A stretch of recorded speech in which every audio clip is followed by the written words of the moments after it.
Hello viewers, আশা করি সকলেই ভালো আছেন। সকলের সুস্বাস্থ্য কামনা করে শুরু করছি আজকে সংক্ষিপ্ত ভিডিও। আমি ডাক্তার তাপস বাগচি। আমি একজন আয়ুর্বেদিক ফিজিশিয়ান, চিফ কনসালটেন্ট এবং কর্ণাধার কল্যাণী আয়ুর্বেদিক কনসালটেশন সেন্টার গোপালগঞ্জে।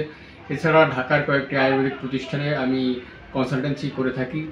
তো আমার এডুকেশনাল ব্যাকগ্রাউন্ড হলো আমি আয়ুর্বেদিক মেডিসিনে ব্যাচেলার কোর্স করেছি, অর্থাৎ bachelor of Ayurvedic medicine and surgery BMS করেছি ঢাকা ইউনিভার্সিটির আন্ডারে সরকারি ইউনানি ও আয়ুর্বেদিক মেডিকেল কলেজ ঢাকা থেকে। এছাড়া নিউট্রিশনের উপরে পোস্ট গ্রাজুয়েশন করেছি ইসলামিক ইউনিভার্সিটি কুষ্টিয়া থেকে। আমি আয়ুর্বেদিক পঞ্চকর্ম থেরাপির উপরে স্পেশাল ট্রেনিং করেছি ভারতের বেনারস হিন্দু বিশ্ববিদ্যালয় থেকে।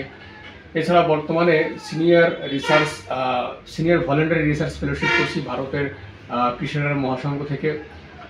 তো আজকে আমি আপনাদের সঙ্গে যে বিষয়টা নিয়ে আলোচনা করব সেটা হচ্ছে যে ত্রিদোষ, অর্থাৎ ত্রিদোষের আমরা এর আগের ভিডিওগুলোতে বলার চেষ্টা করেছি যে আমাদের মানব শরীর বা মানুষের দেহ তিনটা এনার্জি নিয়ে কাজ করে, বায়ু, পিত্ত এবং কফ। এই তিনটা জিনিস যখন আমাদের শরীরের সাম্যাবস্থায় অর্থাৎ ব্যালেন্সে থাকে তখন দেহের যাবতীয় ফাংশন সুষ্ঠুভাবে সম্পন্ন করে এবং দেহটা সুস্থ এবং স্বাভাবিক থাকে। যদি কোনো কারণে এই ত্রিদোষের ইমব্যালেন্স সৃষ্টি হয় তাহলে কিন্তু আমাদের রোগ বা ব্যাধি উৎপন্ন হয়। তো এই তিনটা কিন্তু আমাদের শরীরকে প্রতিনিয়ত প্রভাবিত করে এবং তিনটার কিন্তু স্পেসিফিক ডিসফাংশনের জন্য বা ইমব্যালেন্সের জন্য কিন্তু রোগ উৎপন্ন হয়। তো আজকে এই তিনটা জিনিসের ভেতরে আজকে আমি বায়ু দোষ নিয়ে আলোচনা করব। আসলে এই বায়ুটা কি? তো বায়ুটা হচ্ছে, বুঝতেই পারছেন যে আমরা বায়ু বলতে কি বুঝি? বাতাসের কাজ কি? গতিশীল, এক জায়গা থেকে এক জায়গায় মুভমেন্ট করে, অর্থাৎ এটা রানিং পাসওয়ে, অর্থাৎ এটা গতিশীল, এক জায়গা থেকে আরেক জায়গায় স্থানান্তরিত হয়। ঠিক তদ্রূপ আমাদের দেহের ভিতরে বায়ু আছে, এই বায়ুটা এক জায়গা থেকে আরেক জায়গায় স্থানান্তরিত হয়। এই বায়ুটাকে 5টা ক্লাসিফিকেশনে ভাগ করেছে। এই 5টা ক্লাসিফিকেশনটা কি? প্রথমে হচ্ছে উদান বায়ু, যেটা আমাদের ল্যারিংসে অবস্থান করে, ল্যারিংস তথা কণ্ঠে। প্রাণবায়ু আমাদের হৃৎপিণ্ড তথা হার্টে অবস্থান করে বা এই চেস্ট অঞ্চলে। আর সমান বায়ু, এটা আমাদের আম্বিলিকাল রিজিয়ন বা নাভিদেশে অবস্থান করে। অপান বায়ুটা আমাদের রেকটাম তথা আমাদের যে শ্রোণীচক্র আছে, অর্থাৎ মেল এবং ফিমেল জেনিটাল অর্গান, এখানে অবস্থান করে। আর ব্যান বায়ু আমাদের সমস্ত হোল বডিতে অবস্থান করে। এখন এই বায়ুর কাজটা কি? বায়ুর কাজটা হচ্ছে আমাদের সার্কুলেশনে হেল্প করা, অর্থাৎ প্রবাহিত হওয়া। তো আমরা যদি মডার্ন মেডিকেল সায়েন্সের সঙ্গে এটাকে কম্পেয়ার করে আপনাদের বলি বা আপনাদের বোঝাতে যাই, সেক্ষেত্রে আমাদের দেহে যে জিনিসগুলো সার্কুলেটরি অর্থাৎ সঞ্চালনক্ষম যে জিনিসগুলো আছে, সেই সঞ্চালনক্ষম জিনিসটাই হচ্ছে আয়ুর্বেদে মূলত বায়ু। এখন এই সঞ্চালনক্ষম জিনিসটা কি? তো প্রথমেই আমরা জানি যে ব্লাডের কাজ কি? অর্থাৎ রক্তের কাজ হচ্ছে শরীরের এক জায়গা থেকে আরেক জায়গায় প্রবাহিত হয়ে তার ভেতরে অক্সিজেন এবং নিউট্রিশন থাকে, সেগুলো বিভিন্ন ভাইটাল অর্গানগুলোকে প্রোভাইড করে।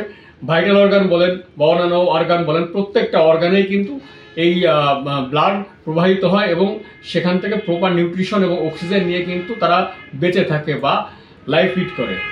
এখন এখানে দেখা যাচ্ছে যে এই ব্লাডের ভেতরে আলটিমেটলি কি থাকে? দেখেন, একটা জায়গা, অর্থাৎ আমরা যদি এই যে মুভমেন্ট করছি, চলাফেরা করছি, এটা কিন্তু বায়ুর কাজ। বায়ু আমি বলছি গতিশীল। এখন এই যে মুভমেন্ট করা, এটা কিন্তু ব্লাড সিস্টেম বা ব্লাড সার্কুলেটরি সিস্টেমটা করে থাকে। এখন এই সার্কুলেটরি সিস্টেমের ভেতরে শুধু ব্লাড সিস্টেম যে তা কিন্তু নয়, টোটাল সঞ্চালনক্ষম জিনিসের ভেতরে আর কি আছে? নার্ভাস সিস্টেম থাকতে পারে, হরমোনাল থাকতে পারে, এরপরে দেখা যাচ্ছে যে লিমফেটিক যে সিস্টেমগুলো আছে সেগুলো থাকতে পারে। অর্থাৎ সেগুলো কোথা দিয়ে বা কার মাধ্যমে প্রবাহিত হয়, সেগুলোও কিন্তু আলটিমেটলি ব্লাডের মাধ্যমে প্রবাহিত হয়ে এক অর্গান থেকে আরেক অর্গানে কিন্তু সঞ্চালিত হয়। এখন এই যে সঞ্চালনক্ষম যে ব্যাপারটা বা সার্কুলেটরি সিস্টেমের যে ব্যাপারটা, এটাই হচ্ছে মূলত বায়ু। এখন এই বায়ু রোগ কেন হয়? বায়ু রোগ বিভিন্ন কারণে হয়।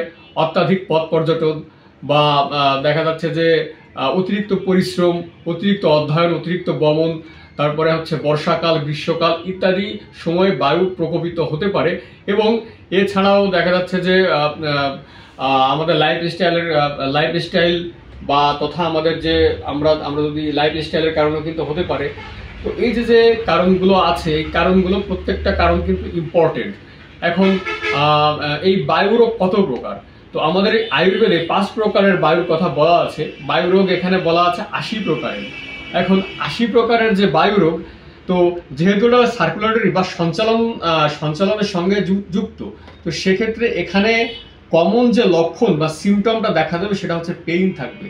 আমাদের শরীরে যদি বায়ুর রোগ সৃষ্টি হয় সেক্ষেত্রে হবে পেইনের সমস্যা, এবং বাত ব্যথার একটি বিশাল ফ্যাক্টর এখানে জড়িত আছে। কারণ কি? কারণ এটা নার্ভাস সিস্টেম এবং ব্লাড সিস্টেম, নার্ভাস সিস্টেমের সঙ্গে জড়িত সার্কুলেটরি সিস্টেম। তো এখানে দেখেন যে নার্ভগুলো যদি ড্যামেজ হয়ে যায় সেক্ষেত্রে এখানে পেইন হতে পারে, পেইনলেস, ব্যথা ছাড়া অবশ থাকতে পারে, নিউরালজিয়া থাকতে পারে, প্যারালাইসিস থাকতে পারে, বিভিন্ন কিছু কিন্তু থাকতে পারে। এইবার শুধু যে বাত ব্যথা এর সঙ্গে সম্পর্কযুক্ত তা কিন্তু নয়, এখানে কিন্তু আমাদের 5 প্রকারের বায়ু 5 জায়গায় অবস্থান করে। সেখানে যদি আমাদের কারো স্বরভঙ্গ অর্থাৎ ল্যারিংস, উদান বায়ুটা যদি প্রকোপিত হয় সেক্ষেত্রে আমাদের কণ্ঠস্বরের সমস্যা হতে পারে, হর্নেস অফ ভয়েস হতে পারে, স্বরভঙ্গ হতে পারে। তো এইটা কিংবা আমাদের মুখে বিভিন্ন রকমের ঘা হতে পারে। তো এইটাও কিন্তু সার্কুলেটরি সিস্টেমের একটা পার্ট, কোনো না কোনো ইমব্যালেন্সের কারণে এটা হচ্ছে।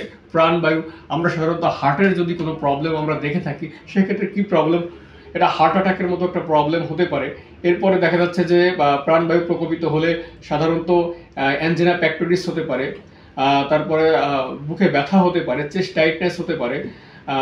এই বিভিন্ন কারণে কিন্তু বিভিন্ন সিমটম এটা দেখা যেতে পারে। এর মেইন উপসর্গটা হচ্ছে ব্যথা, অর্থাৎ বায়ুটা ঠিকমতো সঞ্চালন হতে পারে না। এইবার যে সমান বায়ু থাকছে নাভি দেশে কি হতে পারে? ডিসপেপসিয়া, অর্থাৎ পেট কাঁপতে পারে। এখানেও দেখা যাচ্ছে যে বায়ু বিচরণ করে। আমরা জানি যে খাবারের একটা ভাগ বায়ু বিচরণের জন্য রেখে দিতে হয়। আমরা যদি 4 ভাগের 1 ভাগ খাদ্য, 1 ভাগ পানি, খাবারের তিনটা পার্ট করি, তাহলে 1 ভাগ খাদ্য, 1 ভাগ পানি আর 1 ভাগ বায়ু চলাচলের জন্য রেখে